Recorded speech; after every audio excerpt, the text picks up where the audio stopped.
Gente, eu estou muito empolgado por tudo que o Senhor está nos mostrando e o que Ele quer fazer. Abriu a temporada de um poderoso, genuíno, assombroso e assustador avivamento. Mas eu quero trazer uma palavra para você hoje sobre como identificar um verdadeiro avivamento. Porque o maior inimigo do avivamento é o que se parece com um. O maior inimigo do fogo é o que se parece com um. É o que a Bíblia chama de fogo estranho.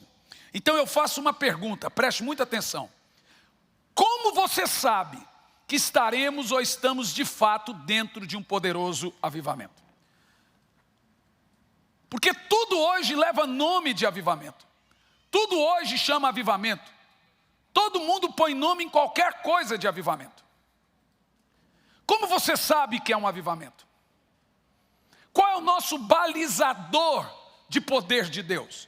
Tendo em vista que até os incrédulos, no caso, os carnais operam milagres, os falsos operam milagres, curamos, profetizamos, fizemos milagres, e o Senhor ainda diz, não os conheço.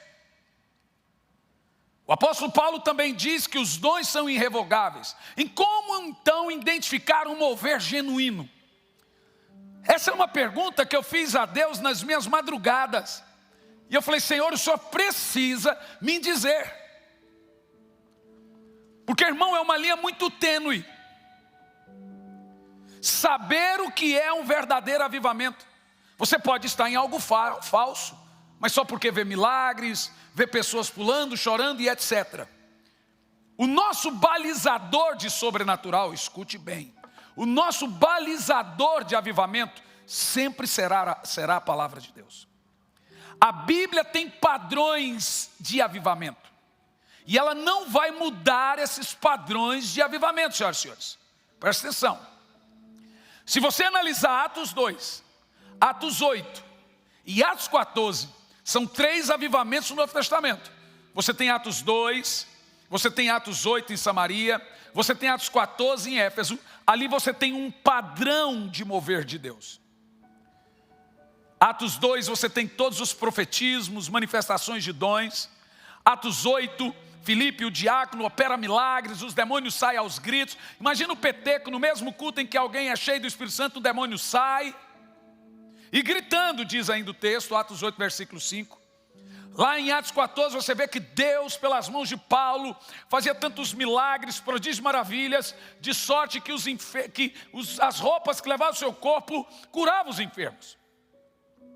Agora não é só isso. Se o avivamento de Atos 2 é bíblico, no sentido de mover de Deus, e nós sabemos que é, o mesmo Espírito Santo de Atos 2 é o que operou em Atos 8. O mesmo Espírito Santo de Atos 8 é o Espírito Santo de Atos 14. Concorda comigo? Então esses dias eu falei, Senhor, não é possível. O Senhor amava mais a igreja primitiva do que a nós? Ele falou, não. Mas eles me amavam mais do que a vocês.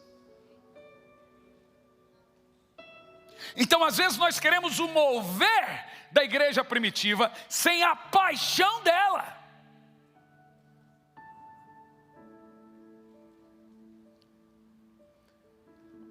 Quando você pega os avivamentos da história, como eu já disse, a cada 100 anos o Senhor nasce e vem com um novo Pentecoste. De 100 em 100 anos nós temos um Pentecoste na história.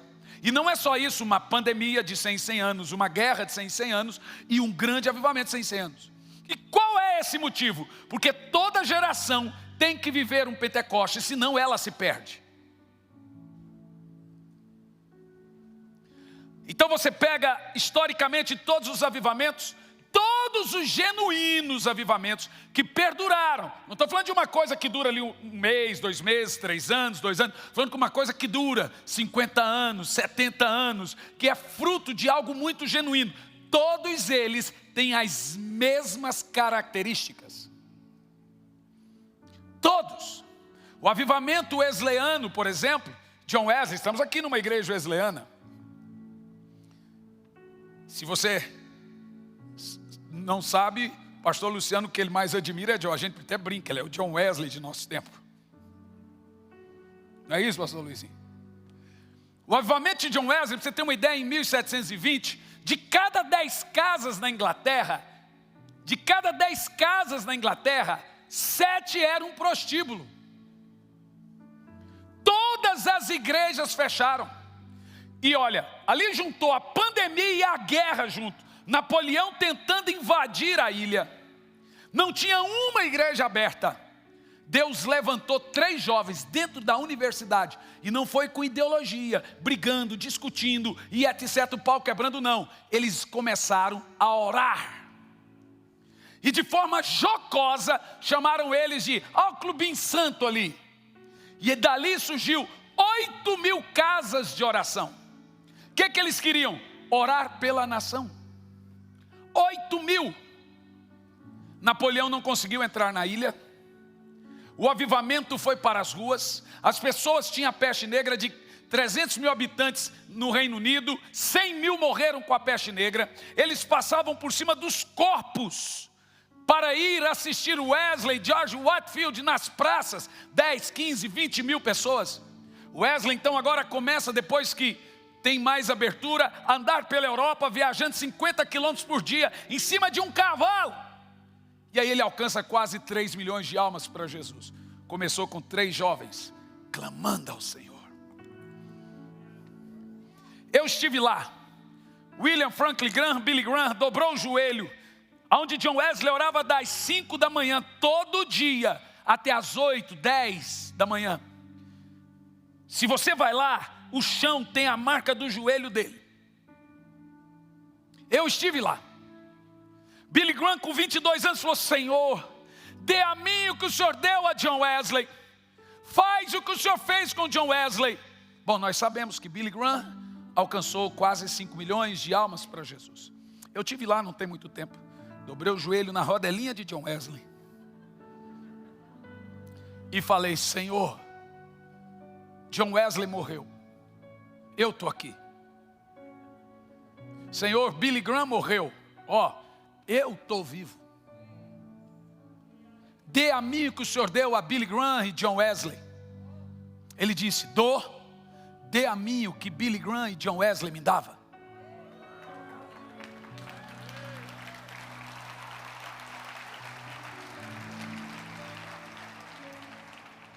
Não dá para você ter o fogo dos avivalistas, o fogo da igreja primitiva, sem a paixão deles. Você pode ter toda a tecnologia na sua igreja, a igreja mais linda e tecnológica do mundo, não quer nem saber a cor da sua igreja. Teve uma irmã que chegou: por que essa igreja é pintada de preto? Eu disse: me diga a cor espiritual que eu pinto, irmã. E eu perguntei: de que cor você acha que deveria? Olha, pastor, não sei. Falei: pois é. Então, agora presta atenção, tem coisa que não vai mudar. A maneira de acessar a Deus continuará sendo a mesma. No tempo desse, uma irmã escreveu no Facebook: Senhor, fala comigo. Irmão, quando a gente tem o espírito da treta, você fica com aquela alma inquieta. Eu fui no comentário, falei: serva minha, eu não tenho Facebook. Vai orar, assinado o Senhor.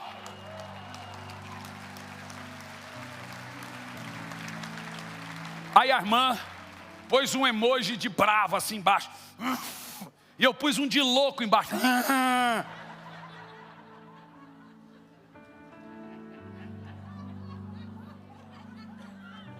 Ela falou o Senhor, mas não especificou qual. Agora o Senhor está falando com ela. Irmão, entenda, o modo de acessar a Deus não muda. Preste muita atenção. Charles Finney era despertado pelo Espírito Santo 4:30 da manhã e orava até 9. Dwight Lima Moody já tinha alcançado 1,5 milhão de almas. 1,5 milhão de almas. Até que 2 irmãs Gonorante, Aquelas do circo de oração, eu amo. Hoje não se usa mais coque, mas o coque nunca sai do coração. Cantaram até Cassiane nesse culto de comunidade aqui, gente.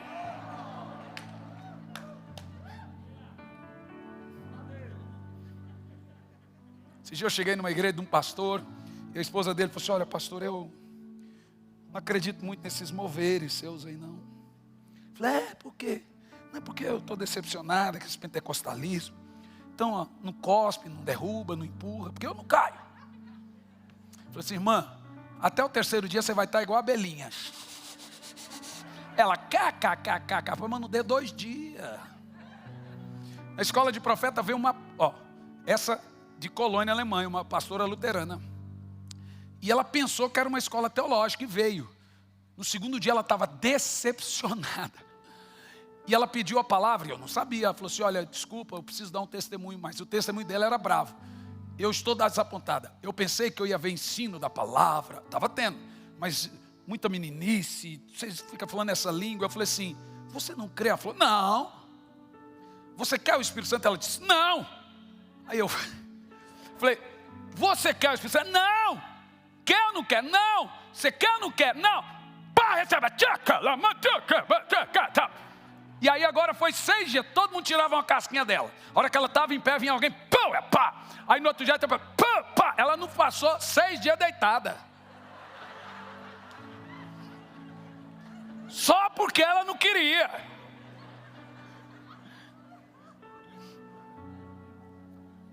E D.L. Moody, Dwight Lima Moody, é Moody, gente. Saía estampado na New York Times. 2 irmãs sentadas ali e ouvindo Moody. Essas irmãs é perigosa. Aquilo foi incomodando Moody. E as irmãs orando. Ele chama ela, escuta, por que vocês não ouvem eu pregar? Não, pastor, a gente está ouvindo. Mas por que vocês ficam? Falou, não, pastor, a gente está orando por você. Mas por que vocês estão orando? Para você receber o Espírito Santo. Falou, minha filha, eu já alcancei mais de 1,5 milhão de pessoas em um tempo. Falei, imagina quando o senhor tiver.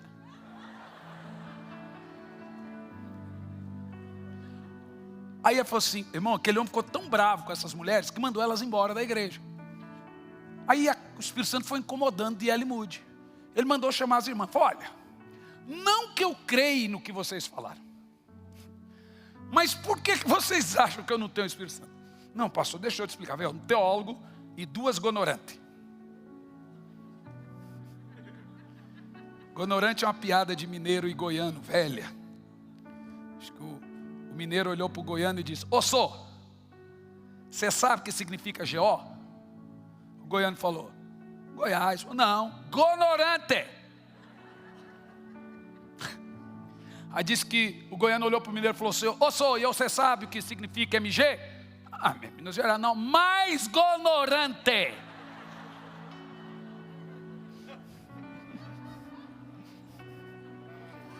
Não tem sotaque só no bicho do Paraná não, gente.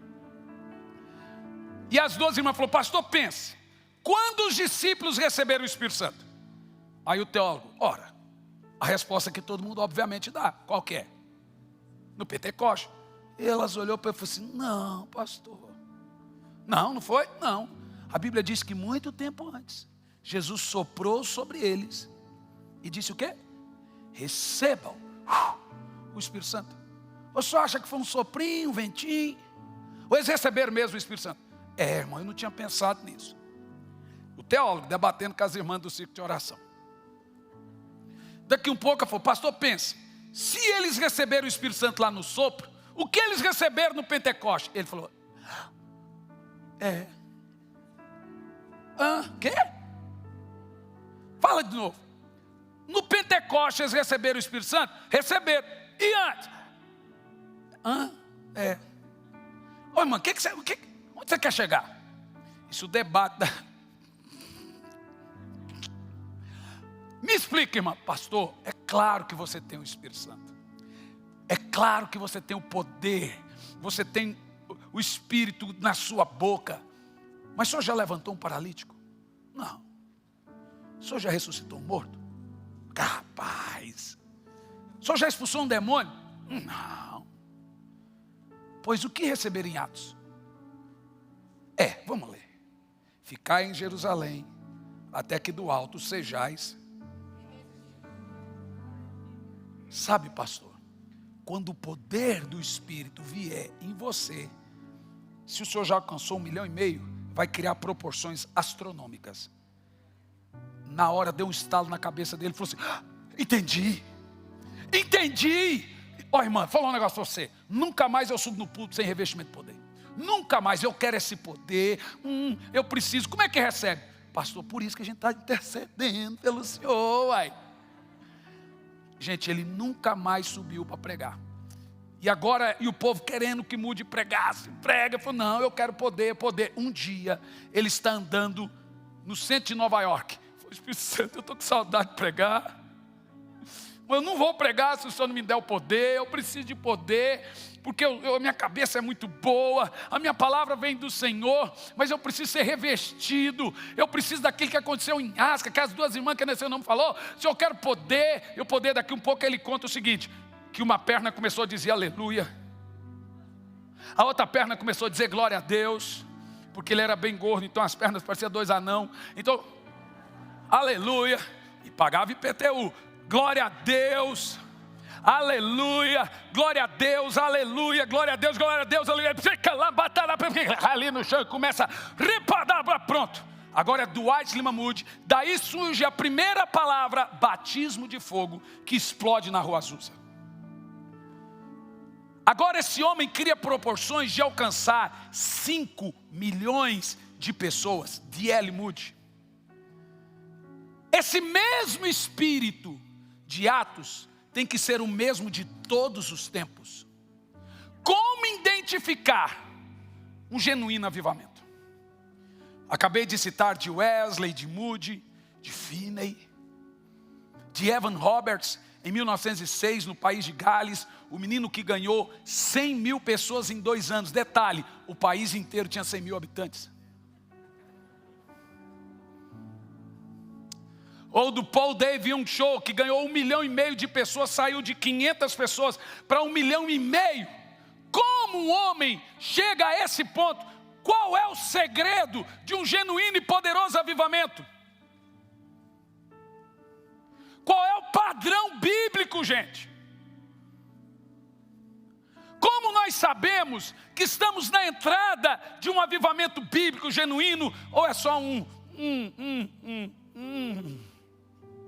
passou, com a mesma rapidez que veio, passou, e o avivamento, está por aí.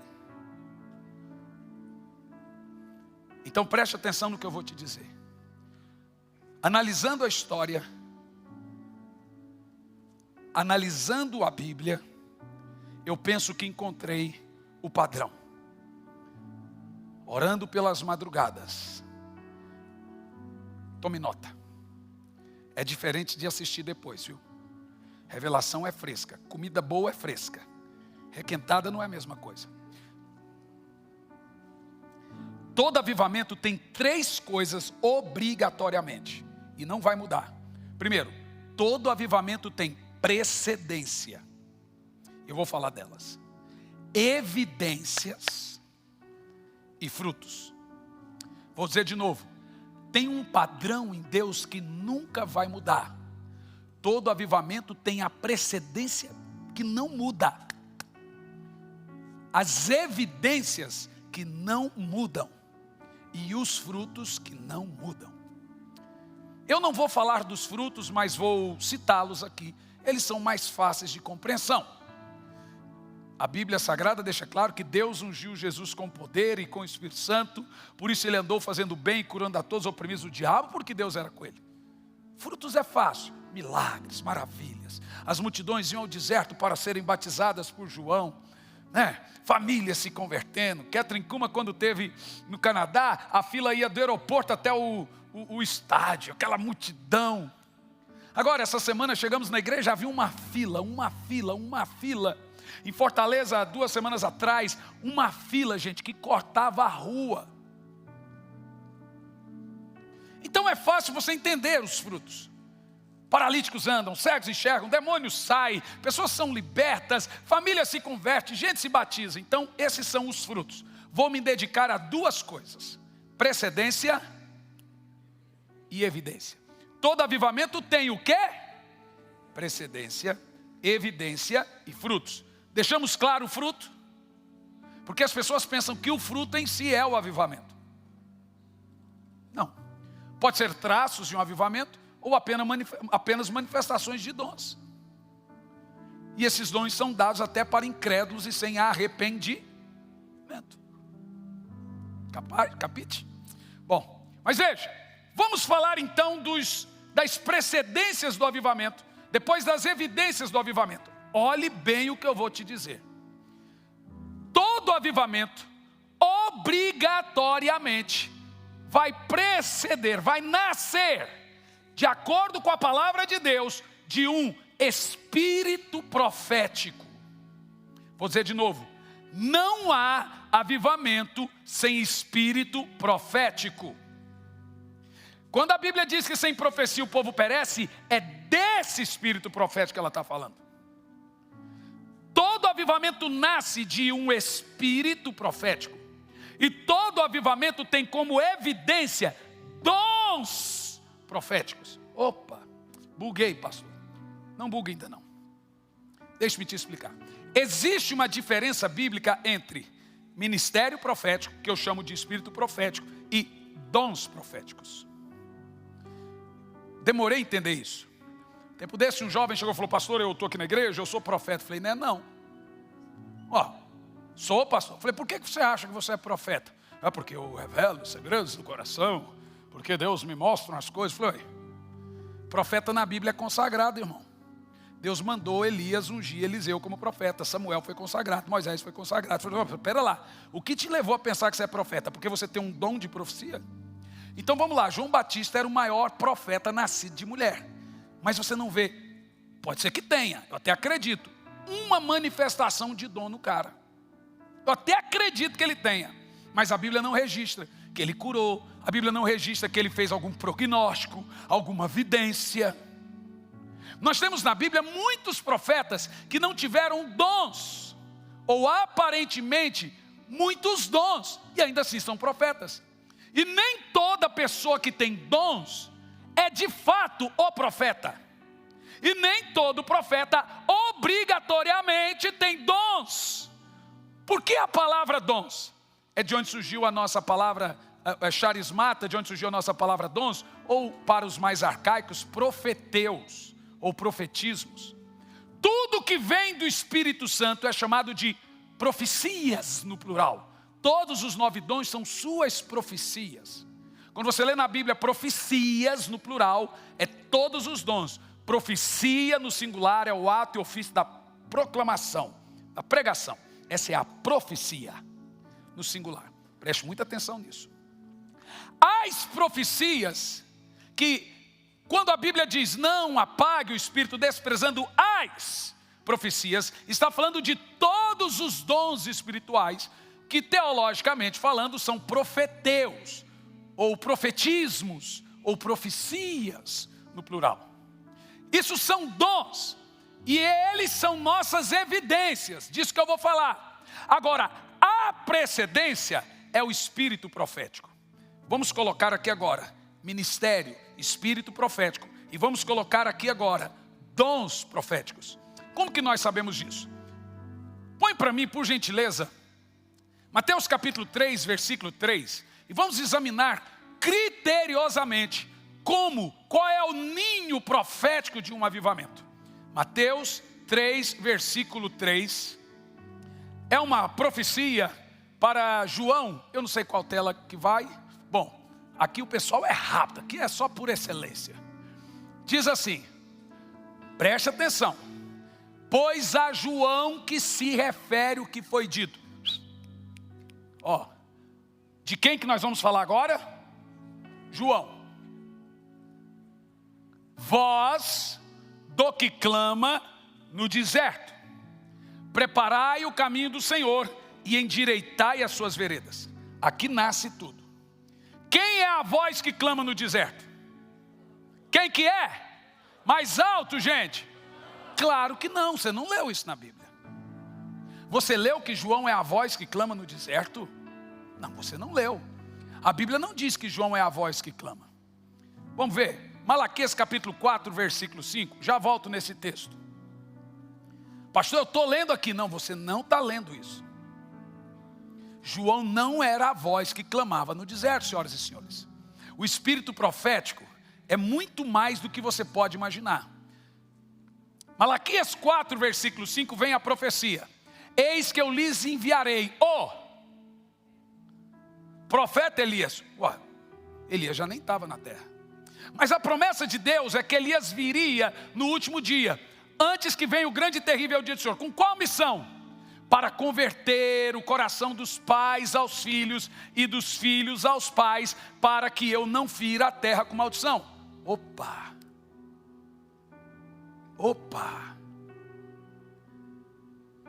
Quando Jezabel entrou em Samaria, o Senhor levantou o profeta. Profeta não é o homem mais santo, porém o mais obediente. Rei tem muitas mulheres, profeta só uma. O rei faz acordos, é obrigatoriamente, ele tem que fazer, espírito de rei. Porém o profeta só tem acordo com a igreja, ele só tem essa esposa. O negócio dele é com o corpo de Cristo e com mais nada.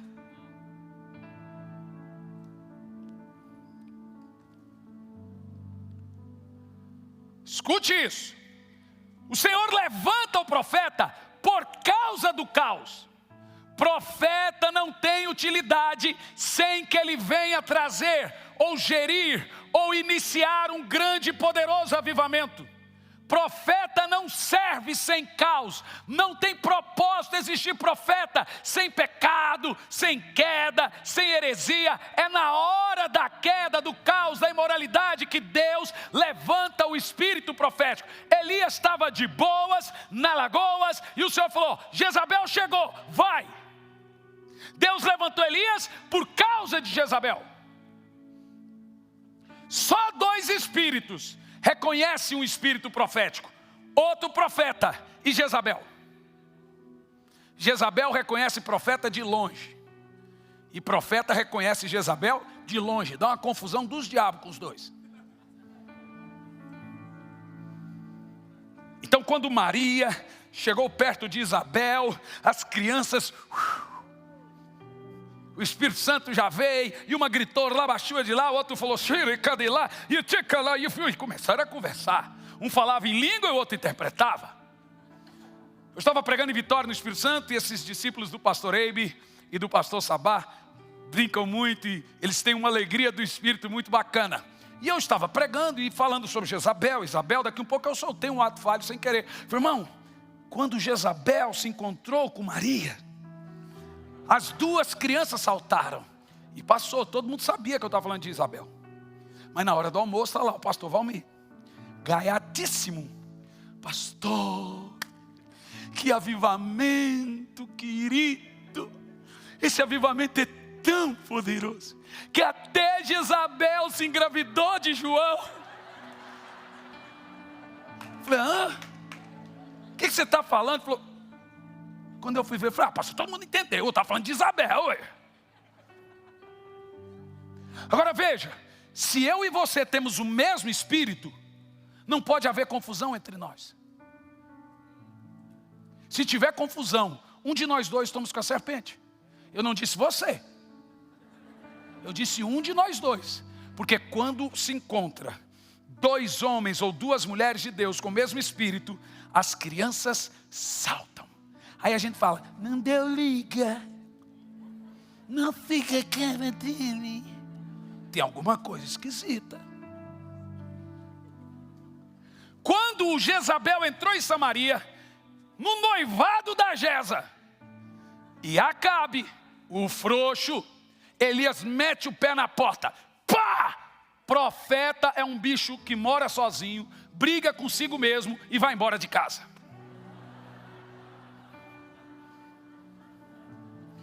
Pensa num bicho tóxico, irmão. O cara tem uma hora que ele começa a profetizar para ele mesmo. Seu infeliz é você, ele está falando com ele mesmo, entendeu? Ele profetiza para ele mesmo. E o Elias meteu o pé na porta, já deu um chute aqui no ídolo, pá, no outro, e chegou em Acabe e falou assim: se você casar com essa prostituta, como é que você chama a noiva do cara de prostituta? Acabe ficou assim. E ele, foi embora, deu recado, foi embora. Mas não ficou barato. Os caras foram procurar Elias. Aonde é que estava Elias? No deserto, no mesmo lugar, mas ninguém achava. Sabe qual era o apelido de Elias no Velho Testamento? Diga para mim: voz que clama no deserto. Como se chamava Elias? O que ele fez? Reparou o altar, cheguem a mim, converteu o coração da nação, e o fogo desceu.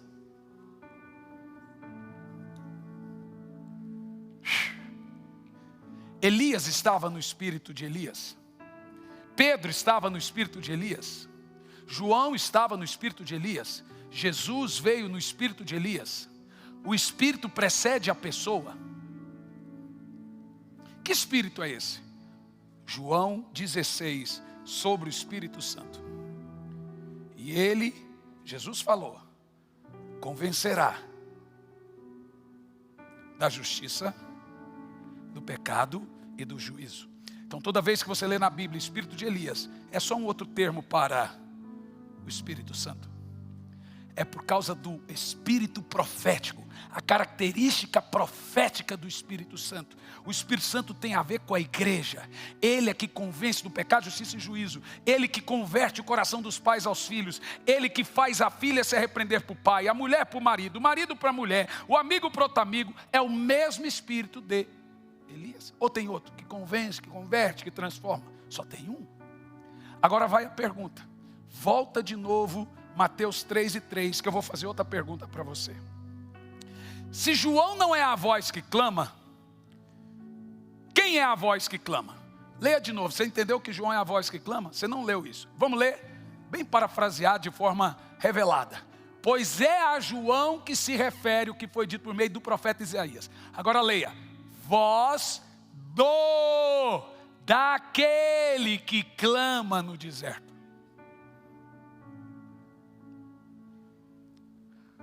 João é a voz que clama ou voz do que clama? Então quem está clamando em João? Quem clamou em Elias? Quem incomodou Noé para pregar 100 anos justiça e arrependimento? Quem incomodou Moisés? Quem incomoda a igreja? Quem faz o fogo descer? Quem converte do pecado, da justiça e juízo?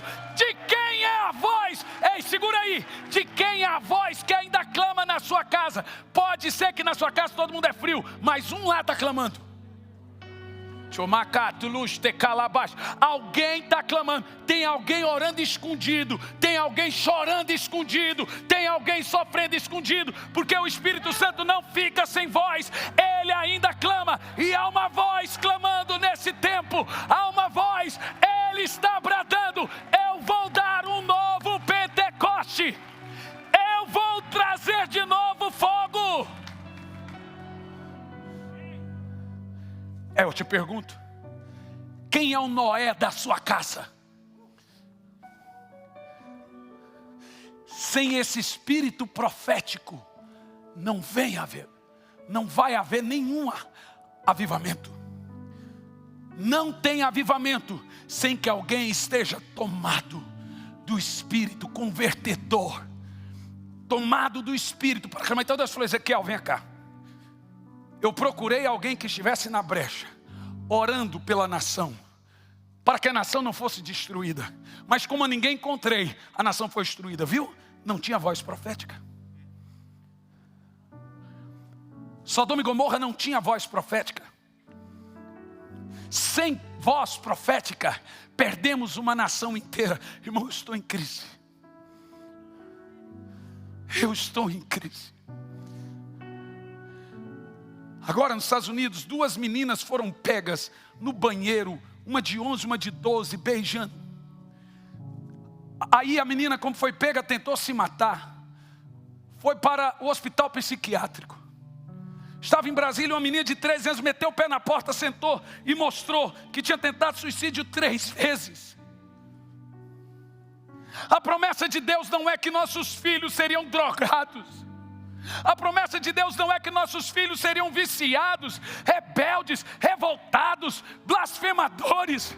A promessa de Deus é que seu filho seria profeta, teria visão, teria sonhos. Ele me prometeu, vossos filhos.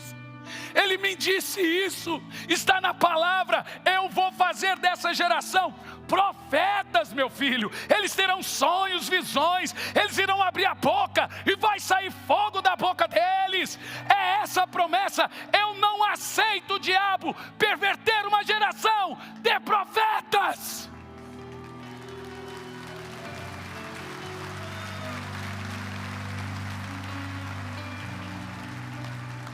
Por isso, eu estou contra-atacando.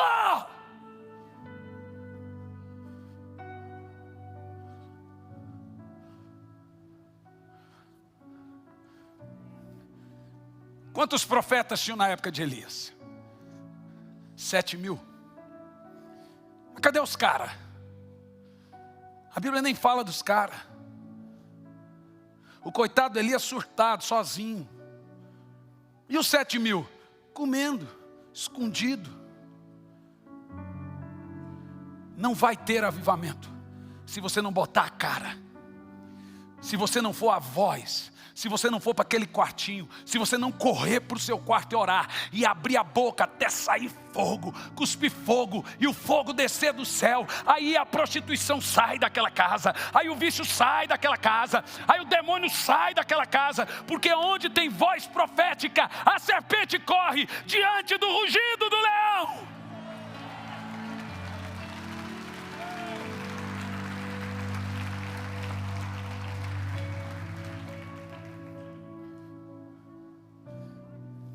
Então todo avivamento nasce de um espírito profético. Isso é precedência. E o espírito profético gera 3 coisas. Sem isso não tem avivamento. Todos os avivamentos bíblicos e históricos têm essa mesma característica. Wesley tinha o espírito profético, Moody tinha o espírito profético, Finney tinha o espírito profético, Pedro estava com o espírito profético, os apóstolos com o espírito profético. O espírito profético não deixa as coisas como estão.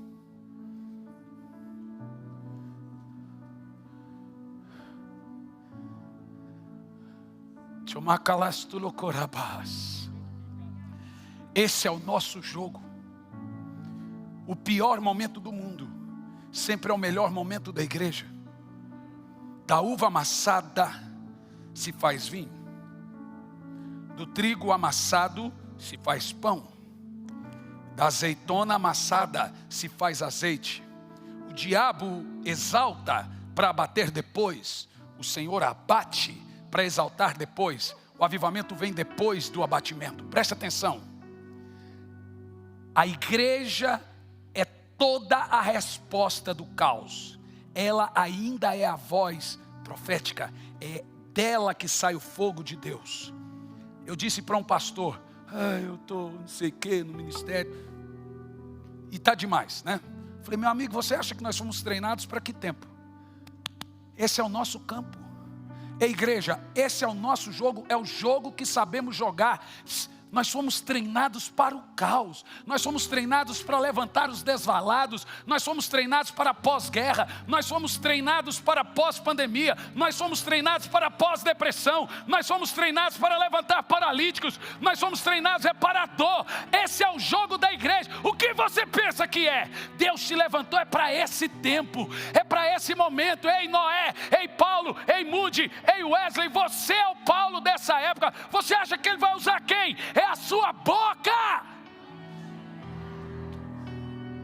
Não é possível que nós não percebemos que é agora que eu, levantarei a minha igreja e as portas da pandemia, do inferno, da guerra, do sei que lá o que, nada para a igreja do Senhor, nada. Ela se levanta com poder em meio ao caos, em meio à dor. Ela faz velório e levanta paralítico ali, ela faz velório e ressuscita outro morto ali, ela chora aqui e outro recebe o batismo com o Espírito Santo ali. A igreja não para, a igreja avança.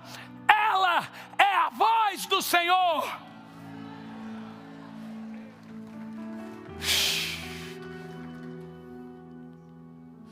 Oh meu Deus, quem é voz de Deus aqui? Tem profeta aqui ou não? Eu vou perguntar de novo. Eu quero saber se tem profeta aqui. E tem em casa?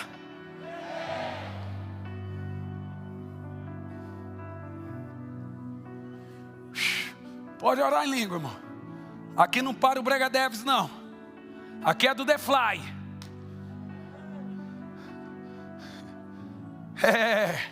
Tem ou não tem profeta aqui?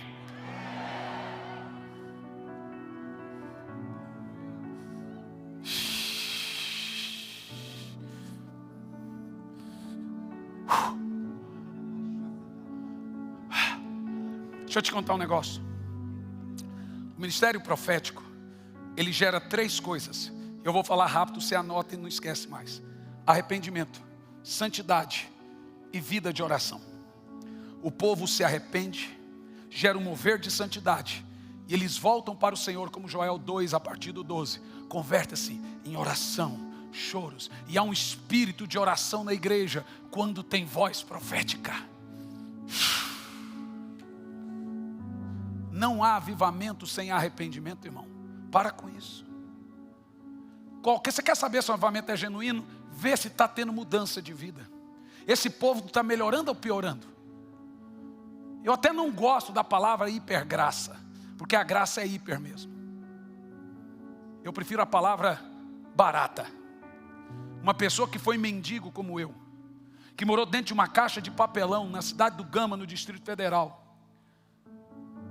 Todo dia entrava na caixa e fechava a caixa e orava: Senhor, eu quero ver meus pais e meus irmãos. Vendia água no trânsito, pedia esmola, engraxava sapato, que até os 19 anos de idade não sabia ler e escrever direito. É claro que a graça é hiper. Mas eu quero saber se esse avivamento está melhorando vida ou não. Se as pessoas estão arrependendo de seus pecados, se os maridos estão deixando de gritar com as esposas, não estão sendo violentos, se os pais estão deixando de ser espancadores, se as esposas estão deixando de ser manipuladoras, se os filhos estão deixando de ser rebeldes, se isso está mudando. Não está, não é avivamento, irmão. É o que se parece com. Porque avivamento de voz profética vem arrependimento, santidade, e as pessoas se apaixonam por orar. Há um intenso mover de oração. Essas 3 coisas nascem de qualquer espírito profético. Não existe profeta rebelde, porque não existe profeta lerdo. Profeta ouve Deus é rápido. Opa, é o Senhor. Agora eu vou passar para outra parte. O que precede um avivamento? Espírito profético, voz profética. Quem é o espírito profético de Deus? O Espírito Santo. Não há nenhum mover na igreja sem o mover do Espírito Santo. O Espírito Santo é a característica profética de Deus. Por isso que ele está completamente ligado com o corpo de Cristo. Percebe o que eu estou dizendo? Quem está entendendo aí? Esse é o espírito profético. Ele tem muitos nomes na Bíblia. Segundo, esse espírito profético produz os seus profetismos. Então ele vai trazer arrependimento. Ele vai convencer do pecado, justiça e juízo. Percebe ou não? Se você piorar, você está sem o espírito profético. Crente não piora, crente melhora. Tem algo de errado em gente que, à medida que ele vai avançando no evangelho, ele vai piorando, vai declinando. Arrependimento, santidade e oração. 3 características de alguém debaixo de um espírito profético. Agora, quais são as evidências? Preste muita atenção no que eu vou te dizer.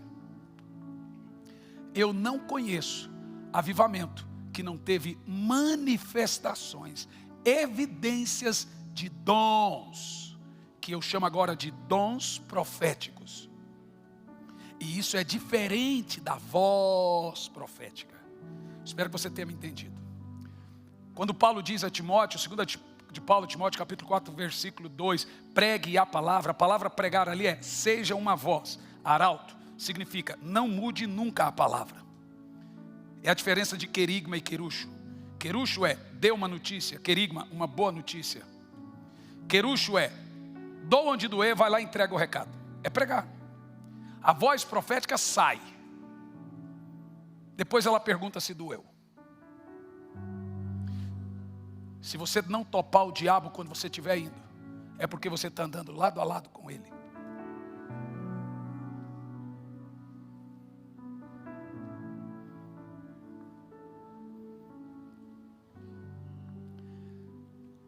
Agora vamos entender outra coisa. 1 de Paulo aos Coríntios, capítulo 14, no versículo 1, procurai com zelo os melhores dons, principalmente que profetizeis. A palavra profetizeis ali já não é a palavra querigma ou queruxo, gente.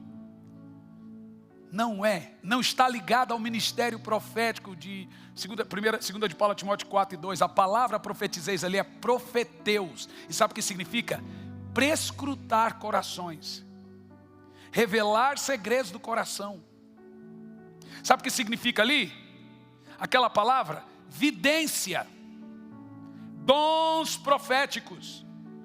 É tão verdade que no verso 25 diz, e lhes revelará os segredos dos corações, e então prostrando com o rosto em terra, adorará a Deus, sabendo que Deus está no meio de vós. Paulo está falando agora de um dom de profecia, que tem por característica evidenciar.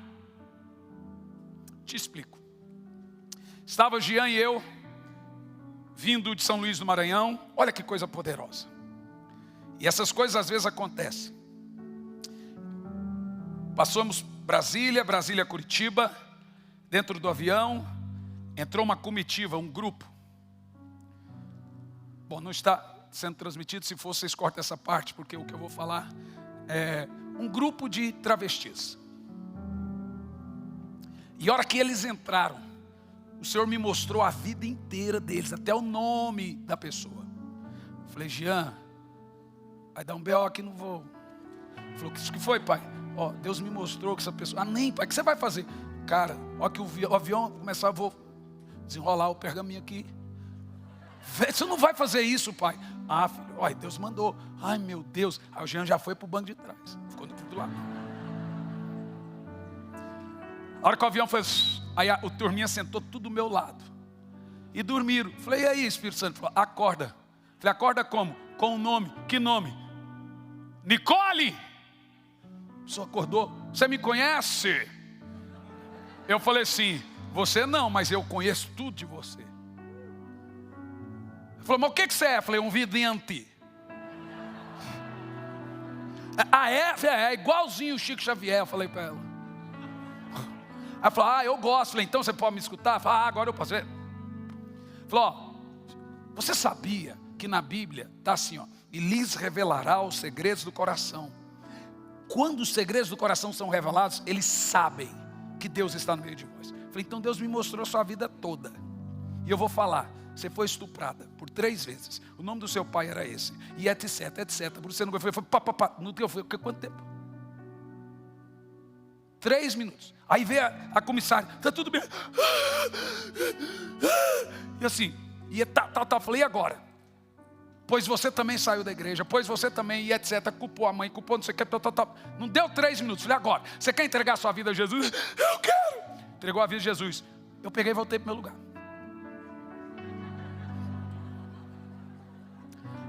E o Jean ficou lá atrás, mas ficou filmando assim.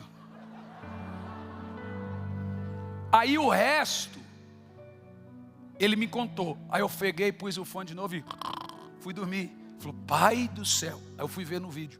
Ela veio com ele a viagem toda pregando para os outros. E todos começaram a chorar. Falou: esse cara revelou minha vida, só eu sabia disso, só pode ser de Deus. E começaram a aceitar Jesus com aquela pessoa pregando para os familiares.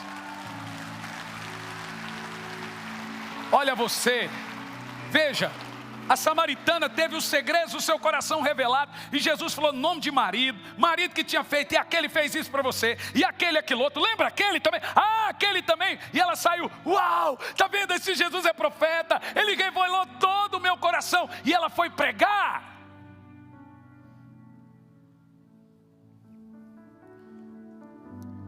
Eu estava no Peru, na metade do ano, o país inteiro estava em lockdown. O governo nos chamou para fazer uma conferência de avivamento. O único lugar que podia se reunir foi na conferência de avivamento. O local cedido por eles. Eu fui. Venha nos ajudar, o povo está se matando. E foi tremendo o que aconteceu lá, maravilhoso. Eu não vou nem contar porque é tanta coisa, mas aconteceu um fato lá. Uma menina de 4 anos, Tchucalamantas. Ai, irmão, tá difícil o negócio aqui, tá bom? Uma menina de 4 anos saiu do meio do povo e começou a orar em línguas e a profetizar. Eu fiquei quieto, dei o microfone e fiquei olhando. Há 4 anos. Daqui um pouco levantou um russo enorme, e veio à frente, branco, e chorando. Veio a mulher dele, falando, e disse: ele quer aceitar Jesus. E eu fui falar com ele. Ele falou: não, mas ele não fala em espanhol. Ah, não? Inglês? Não fala inglês. Falei: então como que ele quer aceitar Jesus? Ele me entendeu o que eu estou pregando? Não. Então como que ele quer aceitar Jesus? Porque tudo que o Senhor pregou, ela em 4 minutos em russo falou para ele.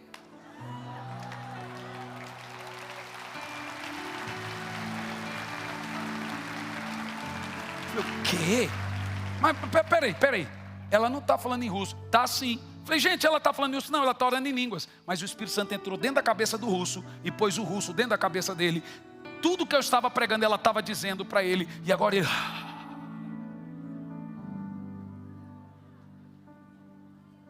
Está lá, estou vendo o ministério e dons sendo derramados sobre alguns aqui agora. Nações inteiras serão entregues aqui. Judai, Telei, Stai, Torokai. Tsisundolopai, Sireká, Talandome, Tais. Trecotoloxeranamacás, tocar. Tem profeta aqui ou não, meu irmão? Profeta assim, você está muito calmo para alguém que vai ganhar países. Tu caquetacá, tulomecás.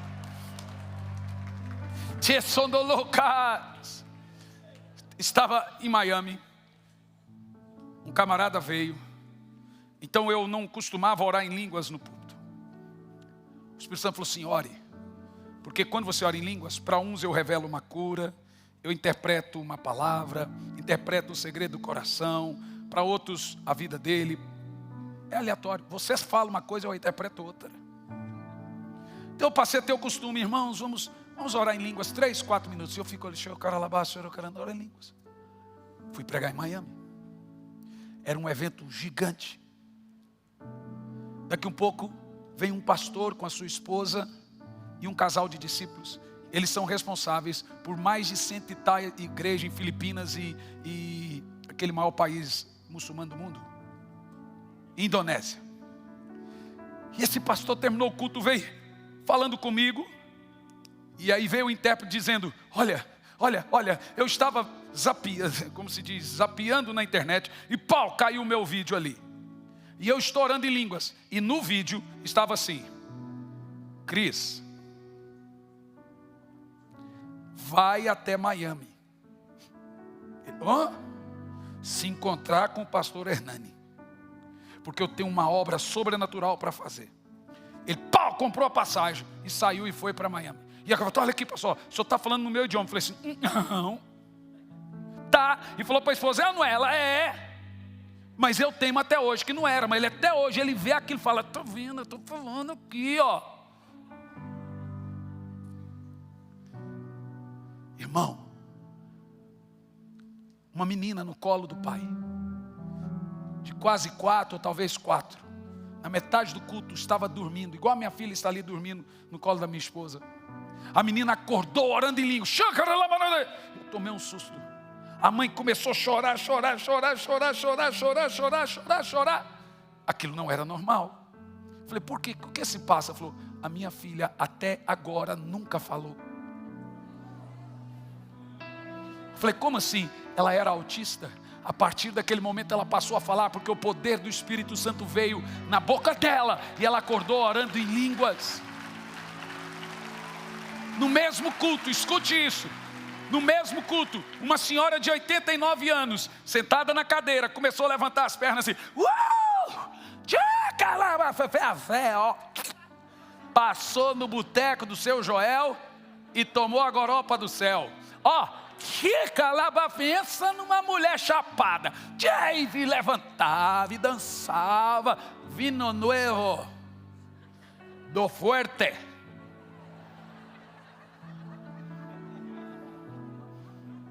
Gente, eu olhei para aquela mulher e falei, olha só. E aí veio o marido e chorava e abraçava, veio o filho e chorava. Ela dizia, eu me lembro, seu nome é tal, meu neto, não sei o quê. Eu falei, gente, tem alguma coisa esquisita. Eu falei, o que está acontecendo? O filho chorando. Ela estava há anos com Alzheimer. Não se lembrava de mais nada. Ei, meu irmão, você não tem noção.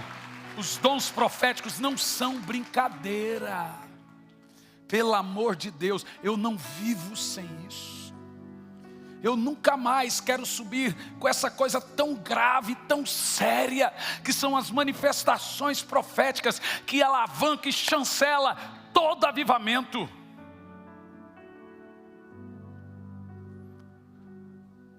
Não dá. É muito poderoso. No voo da Emirates, sentou uma mulher turca. E aí veio a palavra, prega para ela. Meu Deus do céu. Do you speak English? No. Tá bom agora. Spanish? No. Tá bom. Português? Não, eu falei, beleza. Não fala inglês, eu também não. Mas se falasse um pouco, o goiano falar inglês, irmão, de falar em português já é um avanço. Em espanhol, não. O que eu vou falar? Ele falou, abre a boca que eu ponho as palavras. O que eu faço? Fale. Irmão, não deu 2 minutos. A mulher em lágrimas. Jesus, Jesus, Jesus, Jesus. Foi isso que aconteceu em Atos. Foi isso que aconteceu em Brownsville, Pensacola. Foi isso que aconteceu na Rua Azusa. Uma mulher coreana foi investigar o avivamento da Rua Azusa. Cadernete, vamos ver se isso é de Deus. É sempre assim, né? Vou lá e vou levar para a Coreia fazer um relatório. Vai fazer relatório do Espírito Santo, seu besta. Nunca deu certo. Mas cantando, vamos lá. E está lá, os negros. E a velhinha. E a mulher. Tem um doido ali à minha esquerda, um doido à direita. Daqui um pouco levanta um escravo enorme. E olha para aquela mulher e diz, volta para a Coreia. Que eu vou te dar 1,5 milhão de almas. Detalhe, ela disse que falou com ela em coreano.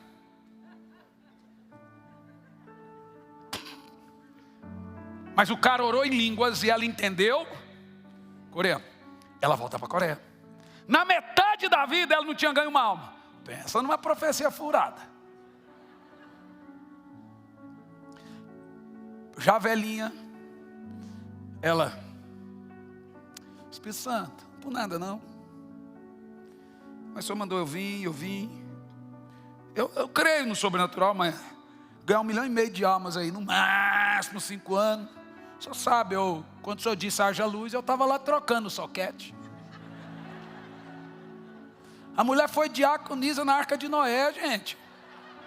Como é que ela vai ganhar 1,5 milhão de alma daquela idade? Eu tenho fé, mas tem coisa que é demais. Mas vamos lá, Espírito Santo, com tudo, a mulher ganhou uma alma. Ela falou, agora começou. E morreu. E aí, irmão, que profecia? Que raio de profecia é essa? Bom, seria uma baita de uma falsa profecia, se essa alma que ela tivesse ganho não tivesse sido Paul Dave, um show que ganhou 1,5 milhão de almas para Jesus.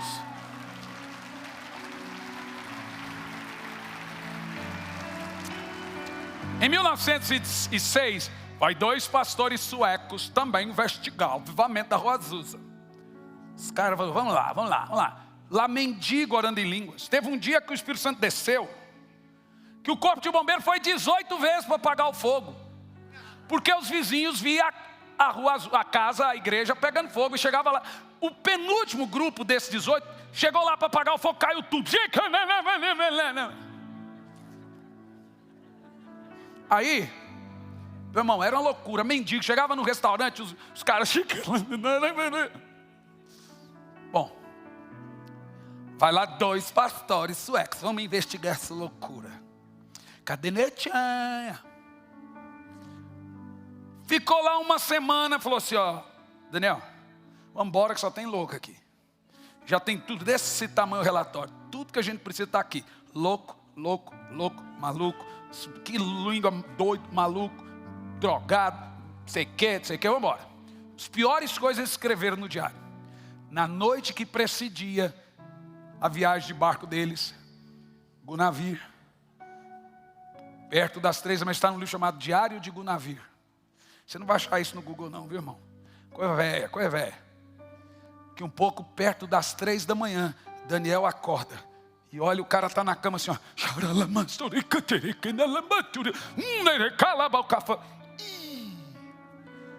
Gunavi.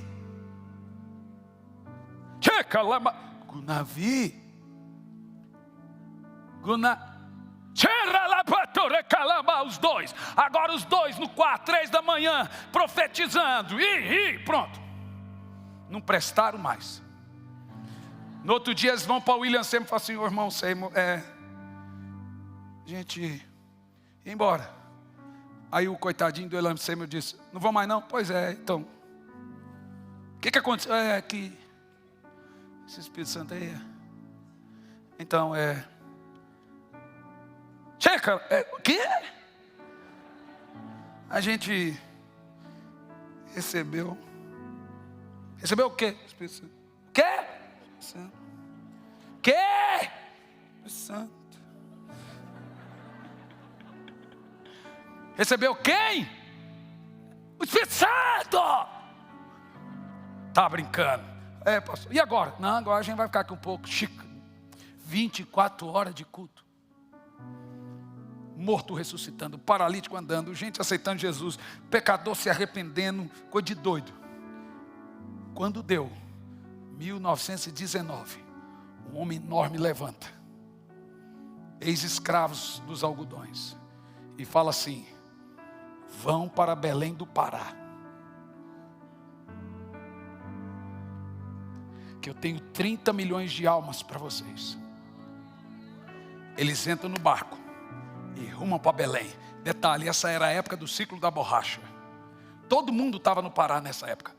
Inglês, americano, até brasileiro tinha lá. Tá todo mundo no Pará. Daniel Berg e Gunavir, Apora no Pará. Ei! Quando eles descem no Pará, vem um nativo falando com eles em português.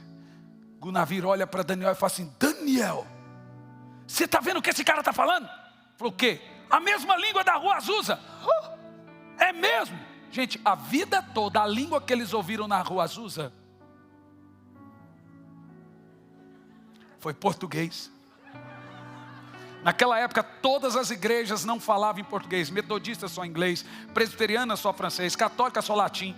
2 missionários que não falavam em português começaram cultos em português.